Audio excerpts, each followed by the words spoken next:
All right, guys, welcome back to another class. Today's class is going to be upon crosshair placement. Now, there's going to be a lot of things that we might discuss in terms of how you can kind of pick different places when you're trying to hold for an opponent. And we're going to be talking about just in general how people tend to move and how to hold for that.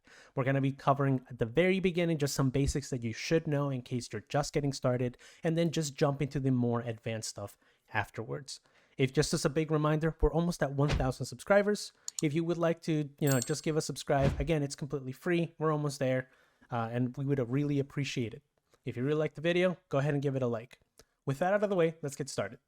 The class will cover 3 topics. First, the basics, just understanding what you really need to do to, kind of make sure what you're doing.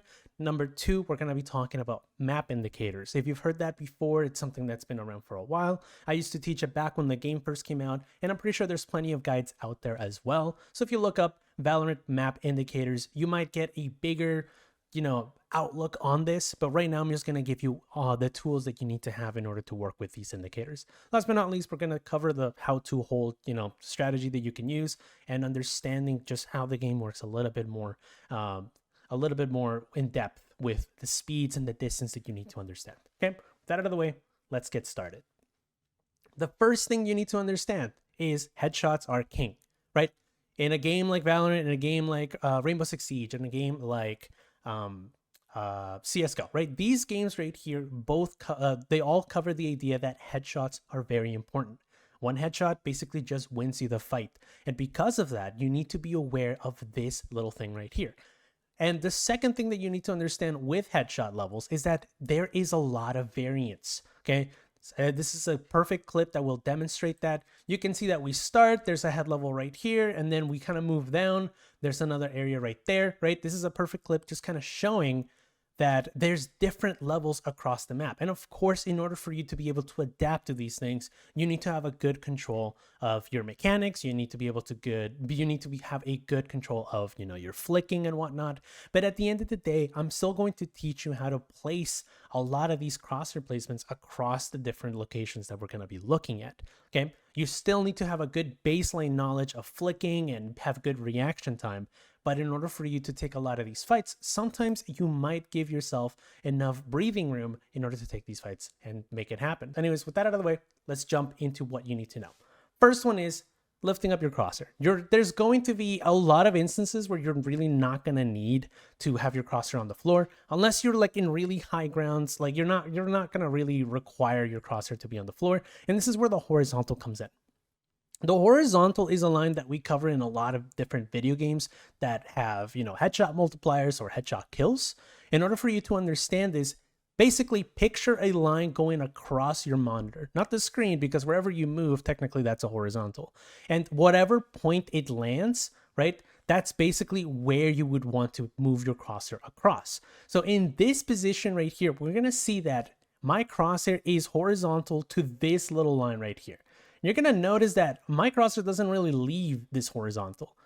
Regardless of the distance of the opponent, I still keep my crosshair around this horizontal right here. Generally, it all stays within this line or under the bookshelf, right? And you can see that this is how I am clearing most of my angles. If you are struggling to keep your crosshair level within that horizontal that you pick, you're struggling to maintain mouse control. Okay, this might mean that either A, you need to put a little bit more control into that. There's plenty of aim playlists that kind of keep you on that horizontal. If you look up horizontal on any playlist, there's going to be something regarding that. Okay, all heads line up on that same horizontal if you're on the same ground level. Your job is now going to be to find that horizontal when you play and be able to adapt across different ground levels when you're trying to find those fights. And this is what this class is now going to cover. So, in order for you to find them, you need to look at map indicators. So, the maps in Valorant, I find them to be very amusing in how geometric they are in a weird way. Everything that they do feels like it's there on purpose, right? There's some things that you're going to find about the map that might give you some indication as to how an opponent might hold or what an opponent might do.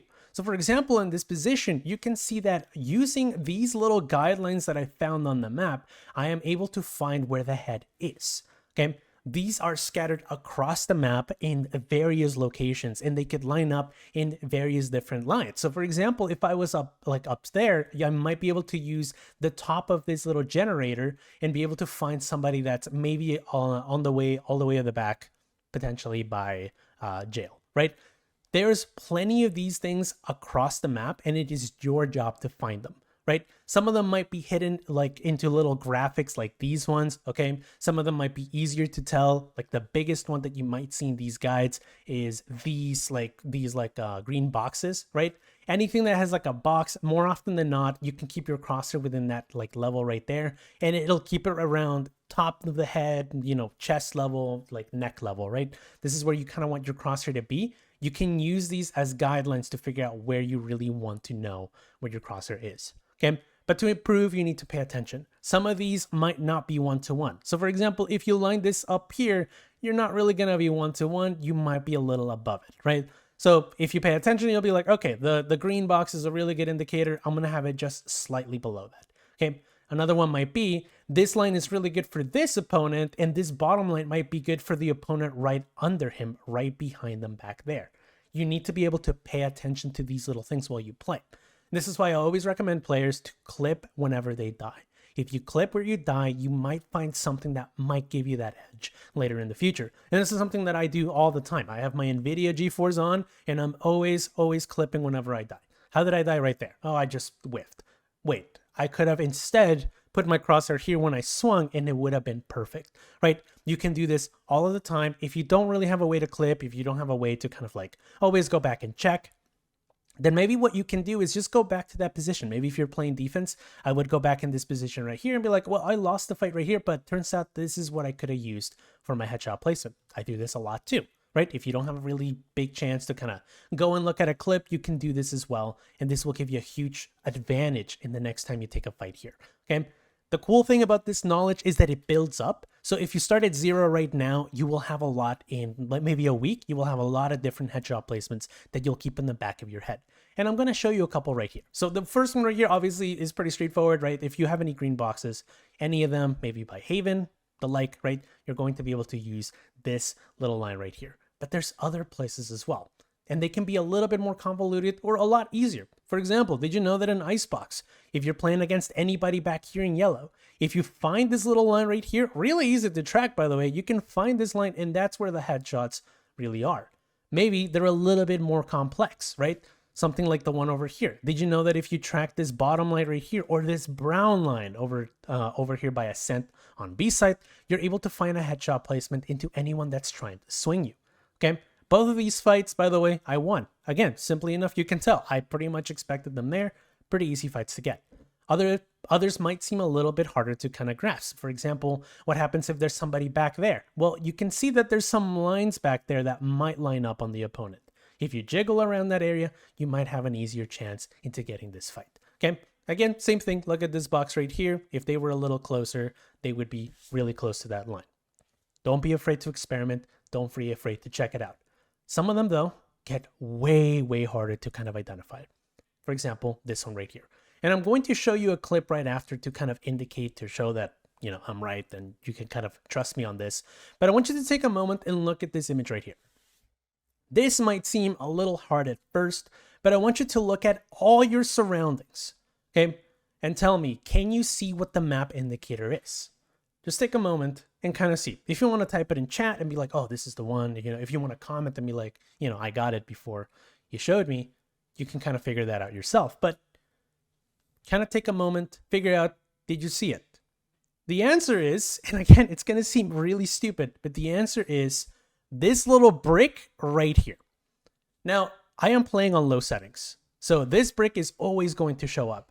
I've found that players that like to play on really high settings can have way more indicators. Now, by no means is this an advantage over other players. You still have things that will still show up, but if you want to start somewhere, that might be a place to go. If your PC can't handle it, I apologize. There's other things you can do. Like, for example, you can kind of like hover around this brick when you swing and then just kind of play around that placement. Again, if you don't really believe me, you can see right here, I'm kind of holding around that area by the brick. You can still see the brick back there, right? I do catch an opponent right there lined up by the box, and you can see that the cipher was pretty much lined up with that brick, right? You can see that he was around that same line. You can see the headshot was right here, and there's the brick, right? Some of these will be a lot easier to see either when you die or when you find an opponent, okay? It is really easy to find that way. Now, when you use the indicator technique, there's something else that you might use in the future, and that is when you get a kill. And this is going to come later in the future, but I'm going to mention it right now. Whenever you get a kill on someone, like for example, this right here, it showcases someone that just died by that shot right there. I usually encourage players to keep their crosshair around that level, and you're going to be able to find opponents that will swing within this area as well.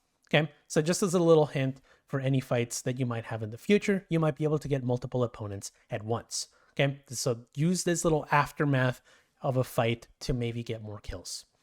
Obviously, you might not be satisfied. There might be some other things you need to know. What about this one right here? Last one that I'm going to show you. Ignore the crosshair. This is just me kind of showcasing where you might be. Where do you think out of all of this you would use to find the headshot placement into anyone pushing you out of here in tiles? What do you think, right? What do you think is the best place for you to find? Take a moment, kind of figure it out. Okay, let's go. The answer is pretty much, if you kind of guessed it, this little thing right here. This is what I always use to make sure that my crosshair placement is just right. This little thing right here lines up perfectly where to where the heads are. And if you flip the script, you can use other lines very similar to that in order to find opponents. So for example, let's say someone's going to swing me over here. I can use this green box, right? Look for these lines across the map. They're going to be really helpful. Even regardless of where you are in rank, you will still lose because of poor crosshair placement. Make sure you're always looking into that. The higher level you get in the ranks, the more these lines will make more of a difference, because there's going to be very niche angles that you're going to have to hold because people get way more creative in the higher elos. In the lower elos, you might think, oh, they're just kind of randomly there, and you're right, but it's still nice to keep in mind what they're doing. Now that we're done with map indicators, let's talk a little bit about how you hold. Okay, in this example right here, you're going to see in the clip that you're going to notice that I just tap him as he swings. He didn't really have a chance to really fight me. I'm kind of expecting him. I'm kind of moving around to see if he's trying to hold for me. One tap, right? How do you do that? The thing about crosshair placement is once you know where the head is, that's half the battle. You can see that I use these little boxes right there to kind of line up my crosshair. And even in higher elos and immortal, they're still really useful. You can see that I'm pretty much keeping my crosshair tied to the top of that little box right there by the corner. And I'm using it to try to catch the opponent off. Now, your job in order for you to be able to get these headshots is to always try to pay attention to where the opponent is. Okay, we're going to be looking at the distance, the differences in distance that you might have to pay attention to. But this is the way that it goes. If someone is close to a particular angle right here, your job should be to hold a little wider from the wall. Why is that? If you hold a little wider from the wall, if someone swings, it is very likely that in order for them to properly swing, get the information, and then proceed to take the fight, it's going to take them enough. They need to have a full swing in order to do so, right? This full swing right here, okay, you need to be able to be prepared for it. And for that reason, you need to have a wider angle. The second reason for this is you need to give yourself a little breathing room when it comes to these fights. When they're closer, people tend to be a little bit faster when it comes to flicks because the shots are a little bit more accurate at closer range than they are at farther range. Okay, you are not going to be perfect every single time on where you hold, but a little wider is always the right call. The reason for this is if they swing a little shorter, that's a micro flick to the left. And if they swing farther out, you don't have to chase them off with your crosshair, potentially losing the fight because you weren't prepared. I find a lot of players that hold really wide and really close, and this is where they tend to lack. Let's look a little closer into that. Knowledge is power when it comes to these peaks. You can see from this example, I already know they're going to be fighting me here, and notice how they would be better off holding closer to me than farther away. Okay, and this is where the second little part of it comes in. If someone knows where you are, right, most of the time, like I said, they're going to be doing these wide swings right here. But what if they're trying to pre-fire? How do you hold for those? If both opponents know where each of them are, the wide swing usually ends in what this guy just happened to land right here and land in somebody's crosshair, right? So in order for you to combat these situations, if both opponents know where you guys are, you have two options. Either number one, you can jump peek, throw their crosshair off, or number two, do these little half peeks that I'm doing right here. Pretty much all I'm doing is I'm just showing like half of my shoulder, kind of taking some shots off. And this is what we call pre-firing, okay? In order for you to take these fights against opponents that don't know where you are, I wouldn't recommend doing these little peeks right here like I'm showing, because they're going to get you messed up. Somebody might get surprised, someone might get jumped, and it might cause you to lose the fight. Only take these fights against opponents that already kind of know where you are. Try to pre-fire them a little bit, and the fight will just kind of come to you. So just to really quickly summarize so far, right? Keep your crosshair head level. Number two, if you guys are taking a fight, make sure that you're holding a little bit wider from the wall, right? As this guy doesn't know where I am, right? He doesn't know where I am. I can just kind of take these fights right here. But if both opponents kind of know where they are and, the angles are a little close, try to take a fight, by just pre-firing, okay? Usually you get a bigger likelihood of a fight and an easier win when you do stuff like this. So why do you need to do these half peaks right here versus somebody that needs to do what I just showed over here and take a wider swing? Now, I just kind of mentioned it just now, but that's because of distances. Distances are a huge thing in this game. Oh God, I forgot to mention this. So in order for you to kind of understand, again, we have the three different angles right here. Number one, we have the green. Again, I color coded them weird. Don't worry about green being the right or not. The crosshair that I placed right here, notice how it's a little bit wider from the wall. Not too wide. It's just a little wide. This is perfect for most fights. I'd say 90% of your fights are going to be about this distance from the wall. If the opponent knows where you are, you're okay with occasionally expecting somebody to do that half peek. But again, notice how they have plenty of room to kind of work with. You can still keep it in the red. Last but not least, holding it too wide by the green might not give you that reaction time that you're expecting. To me, the best place to kind of hold is right in the middle. And that's kind of what I do right here. Pretty much what I'm doing is I'm just waiting for someone to swing out because, again, they need that little bit of time in order to take the fight right there. You're not in the wrong if you do hold green, but you will be in the wrong if you hold yellow, okay? The only time you hold into yellow is if they kind of know where you are and they're doing things to kind of mess up with your crosshair, okay?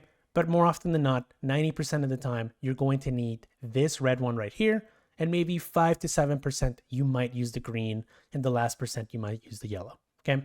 So keep that in mind when you're holding. Make sure you put a little bit of a space away. I've heard people say, make sure that you're doing like one crosshair distance between you and the wall. That might help you kind of identify how far you need to be from the wall. That might be something you can use. Okay, and last but not least, notice how I'm using this line right here to kind of identify where the head is, right? They're everywhere. Okay, so now I was talking about speeds and distances.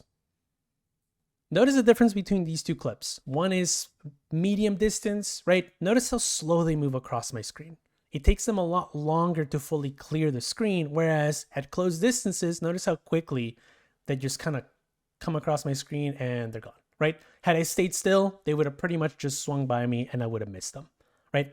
Speeds are very important in this game, and you need to make sure that when you are holding, you are paying attention to how far the opponent is from you and how far an opponent is away from you in terms of a wall that they're holding from. If they are behind cover, right, that you have to be able to hold a crosshair away from the opponent. So how do you do so? Whenever someone is close, like the opponent right here, they're going to be swinging me right across from here.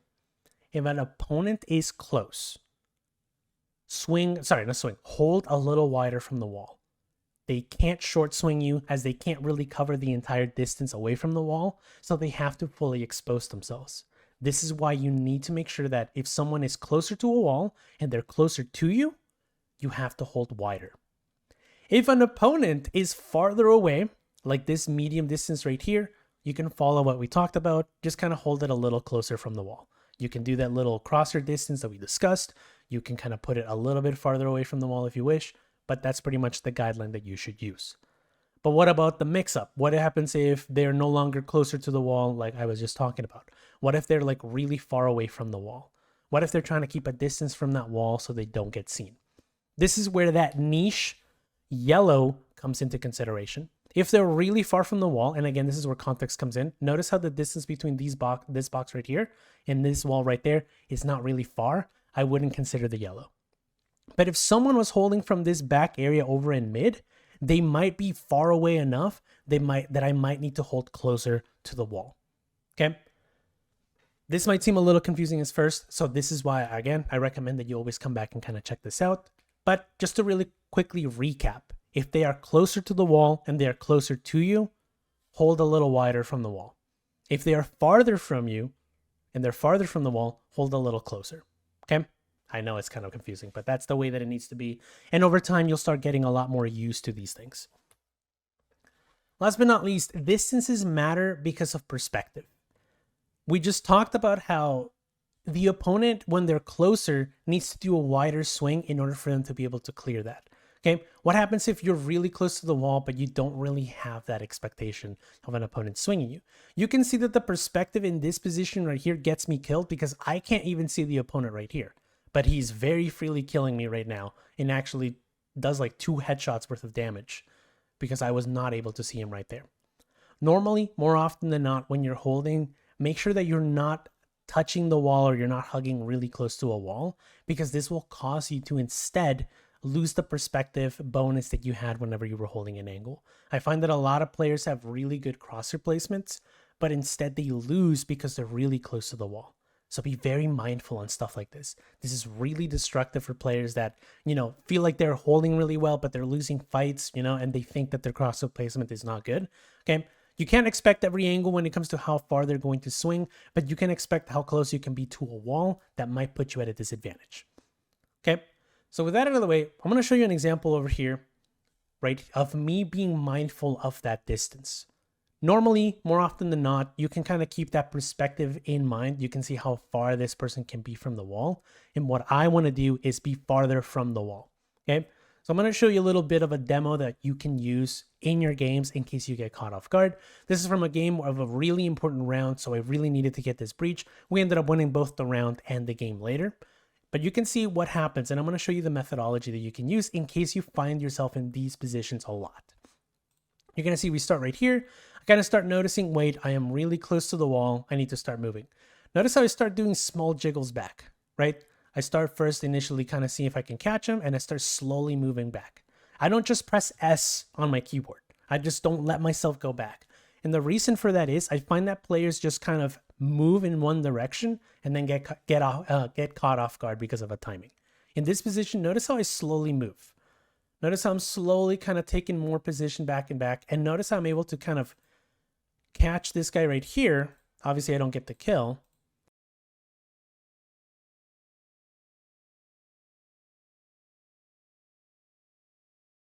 But he's not able to timing me. And I'm still ready to fight. And this guy right here, because he's so close to the wall, notice how I can still see him and he really can't find where I am. And this is what you should be doing and you need to do in order to be able to clear those angles. Okay, so with that out of the way, that kind of concludes the class. We covered a lot of things today, and I do recommend that a lot of you guys rewatch this if you have any questions. There's a lot of stuff here that we really needed to cover. We covered the horizontal. We covered map indicators. Again, a really important tool. We covered things like the distance that you need to be holding from a wall. 90% of the time, you need to hold a little bit away from the wall, but there's going to be some instances that might change that. And this is where we talked about the idea of distances, right? If someone is really close to the wall, they're very likely to do a wider swing, so you're okay to hold a little farther from the wall. If they're really far from the wall, then what their quote-unquote wide swing is really close to the wall. Okay, so what we said is, if they're far from the wall, hold close.